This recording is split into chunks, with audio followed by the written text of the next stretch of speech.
దేవునికి స్తోత్రములు. మీ అందరికీ నా వందనములు. ఈరోజు దేవుని వాగ్దానము ఎఫ్సీలకు రాసిన పత్రిక 6వ అధ్యాయము 11వ వచనం.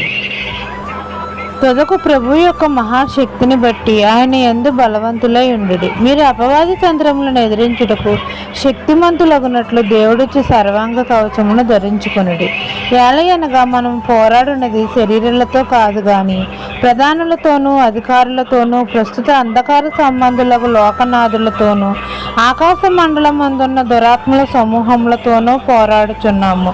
అందుచేతను మీరు ఆపద్దినమందు వారిని ఎదిరించుటకును సమస్తమును నెరవేర్చిన వారే నిలవబడుటకును శక్తిమంతులగునట్లు దేవుడిచ్చి సర్వాంగ కవచమును ధరించుకునుడి. ఎలాగనగా మీ నడుమునకు సత్యమును దట్టి కట్టుకుని నీతి అని మైమర్పు తొడుగుకొని పాదములకు సమాధాన సువార్త వలనైన సిద్ధ మనసును జోడు తొడుగుకొని నిలవబడుడి. ఇవన్నీగాక విశ్వాసమను డాలును పట్టుకొనుడి. దానితో మీరు దుష్టుని అగ్నిబాణములన్నిటినీ ఆర్పుటకు శక్తిమంతులగుదురు. మరియు రక్షణను శిరస్త్రాణమును దేవుని వాక్యమును ఆత్మఖడ్గమును ధరించుకొనుడి.